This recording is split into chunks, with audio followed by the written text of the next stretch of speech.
Musik macam ini perlu perjuangan keras untuk bisa laku di Indonesia. Karena itu, anak-anak Diskus memilih perusahaan luar negeri saja untuk merekam dan menjualnya di pasaran internasional. Maka melalui internet, juga melalui pembicaraan telepon internasional, serta faksimili, anak-anak Diskus menghubungi perusahaan-perusahaan di Australia, Selandia Baru, Italia, dan Prancis. Akhirnya, sebuah perusahaan Italia bernama Melo Records tertarik untuk merekam musik Diskus dan menjualnya di pasar dunia. Kenapa kita akhirnya setuju?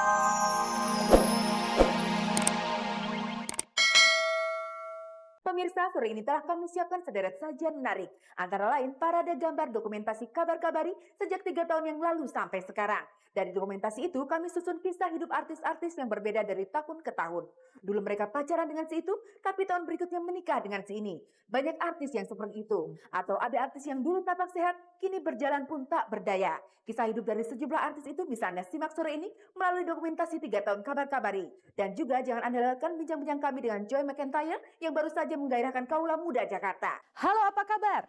Kabar-kabar dari Kabar Kabari akan mengisi waktu Anda di Senin sore ini bersama saya Vini Alfionita hingga pukul 4:30 nanti. Action! Selamat ulang tahun. Selamat ulang tahun Kabar Kabari. Yang ketiga. Hi, this is Joey McIntyre, and I want to wish Kabar Kabari the happiest third birthday. 1, 2, 3. Happy birthday. Nggak nyangka udah 3 tahun kabar-kabarin ngeliput gue, gosipin gue, pokoknya promosiin gue. Jadi semoga kabar-kabarin tetap langgeng, tetap kayak gini, dan tetap bikin gosip-gosip baru yang asik. Mikado, Cie 23. Selamat ulang tahun untuk Kabar Kabari yang ketiga.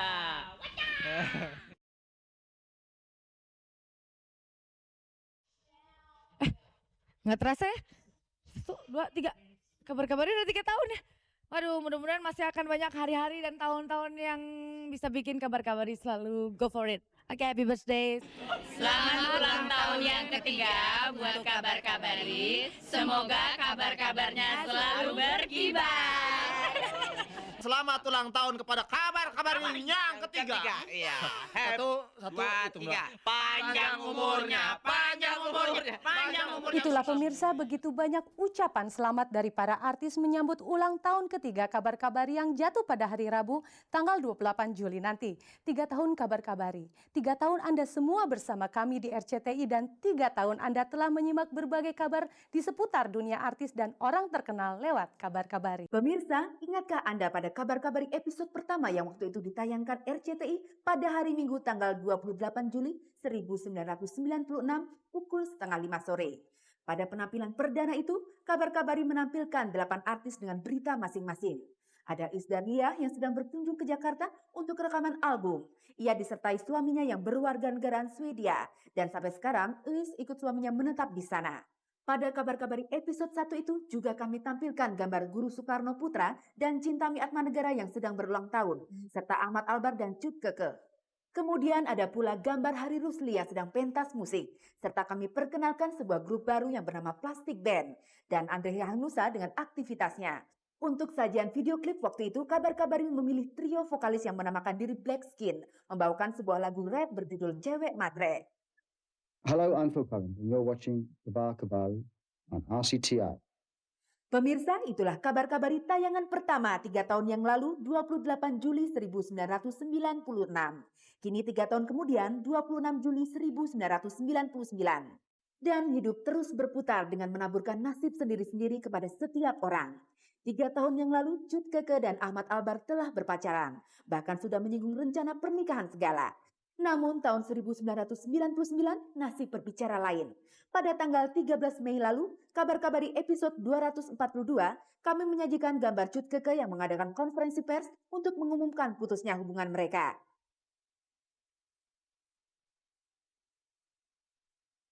Hi there, I'm Russell.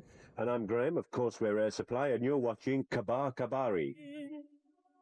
Itulah pemirsa, apa yang terjadi 3 tahun yang lalu bisa berubah jalan ceritanya sekian tahun kemudian. Dan Kabar Kabari menyimpan seluruh perubahan itu.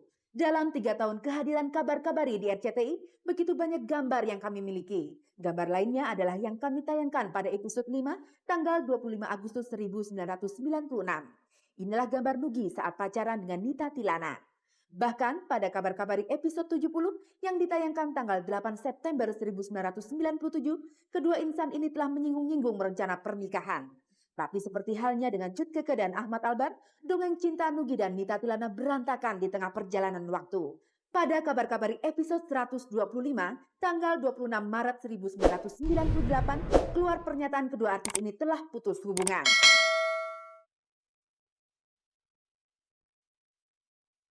Hi everybody out there, this is Mel B. Hello everyone, this is Emma. Hi, this is Melanie C.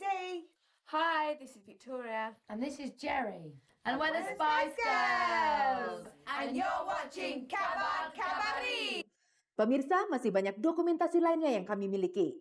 Kita tarik mundur ke tanggal 21 November 1996.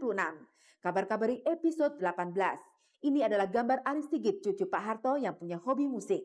Dan yang ini 10 bulan kemudian, tepatnya tanggal 29 September 1997. Kabar Kabari episode 76. Tampak istri Aris Sigit tengah merayakan ulang tahunnya. Begitu mudahnya kami waktu itu meliput anggota keluarga Cendana. Gambar yang ini misalnya adalah Eno, adik Aris Sigit dengan kegiatannya di masyarakat. Sedangkan ini Eno dengan salon miliknya. Tapi pemirsa, jalan hidup tak pernah tetap. Sejak Pak Harto lengser disertai hujatan rakyat, sejak itu pula sulit sekali bisa menemui kakak beradik Ari dan Eno Sigit.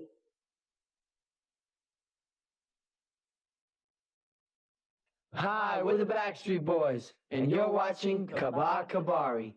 Pemirsa, 3 atau 2 tahun yang lalu, Bruri Pisolima masih memukau penontonnya dengan tampilan suaranya yang merdu. Demikian pula pada Kabar Kabari episode 132 yang ditayangkan tanggal 20 April 1998. Bruri masih menerima kami dengan hangat di rumahnya di kawasan Cinere, Jakarta Selatan.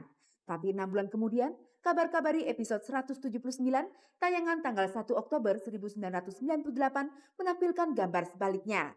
Bruri yang perkasa dilarikan ke rumah sakit karena serangan stroke. Dan pada tanggal 4 Maret tahun ini, Bruri menghadiri ulang tahun Rinto Harahap dengan fisik yang seperti ini.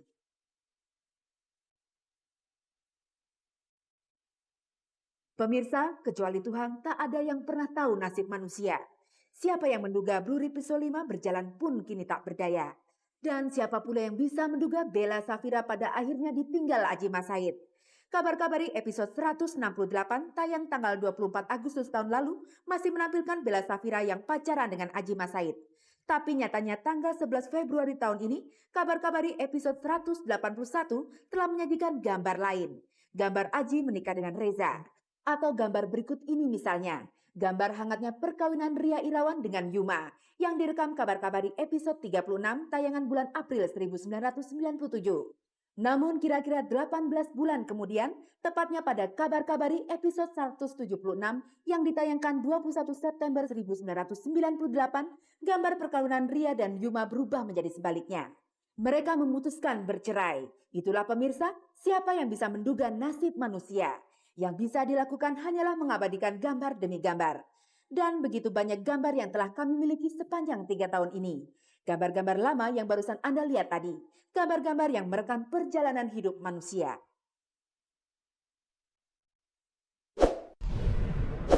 How you doing? I'm Keith. Hey, I'm Ro. I'm Jano. I'm Mike. I'm Steve. We're Boyzone. And you're watching Kabar Kabari. Pemirsa, dalam menyemarakan ulang tahun Kabar Kabari yang ketiga pada tanggal 1 Agustus nanti di Pantai Festival Ancol, dari pagi hingga petang kami akan menyelenggarakan acara Jumpa Artis. Anda boleh datang ke sana untuk menjumpai artis-artis idola Anda dan mendapatkan hiburan dari mereka. Pemirsa, masih tentang musik. Berikut ini kami tampilkan sebuah grup Indonesia yang barangkali Anda belum pernah mendengar namanya. Diskus, nama grup musik itu. Mereka lebih suka disebut memainkan musik progresif atau bahkan musik kontemporer. Yang jelas grup musik ini mempunyai gitar yang amat unik, campuran gitar dan harpa. Sebuah grup band bernama Diskus, beranggotakan 8 orang. Mereka telah membuat sebuah album bertajuk First. Album ini memang yang pertama dari grup ini, makanya diberi nama First.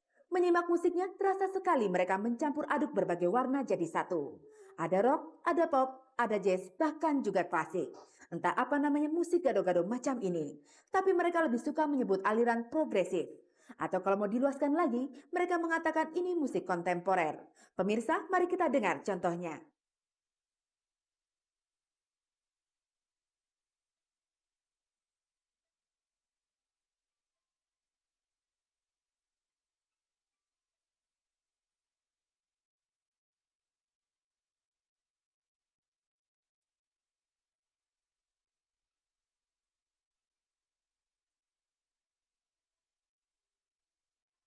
Alat musik aneh yang dimainkan Iwan Hasan ini adalah perpaduan gitar dan harpa. Dalam grup ini, Iwan bertindak sebagai pengarah musik. Sedangkan alat aneh ini dibuat di Amerika ketika ia belajar musik di sana. Nah, jadi ini ada gitar tapi ada senar harpa di bawah dan atas gitu. Ini waktu saya studi musik di Amerika dulu, salah satu hasilnya ya ini. Di Indonesia, alat musik macam ini belum ada duanya. Bahkan di dunia juga jarang ditemukan. Ini adalah instrumen yang dipesan khusus untuk menghasilkan jenis musik tertentu. Guru saya punya kayak begini tapi senarnya 20 ya. Saya punya 21 gitu.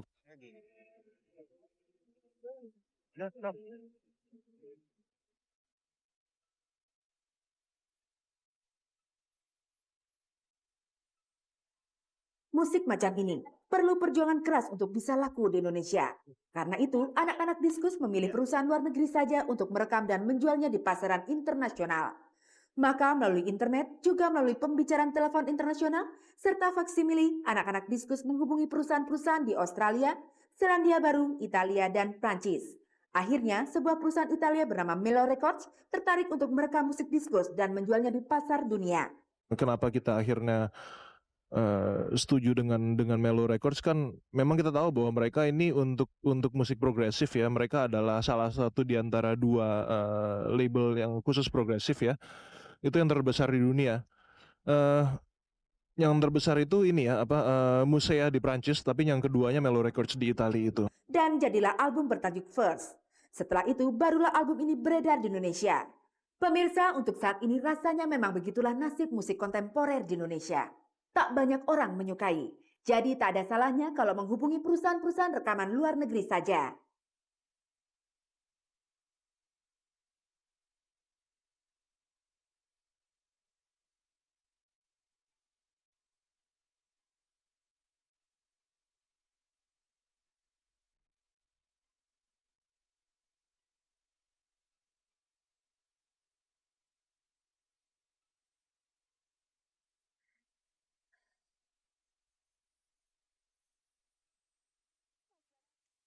Pemirsa, sajian ini sekaligus mengakhiri persuaan Anda dengan kabar-kabari sore ini. Saya Vini Alfionita beserta seluruh pekerja produksi ini mohon diri dari televisi Anda. Tapi jangan lupa, kita bertemu lagi pada Kamis mendatang.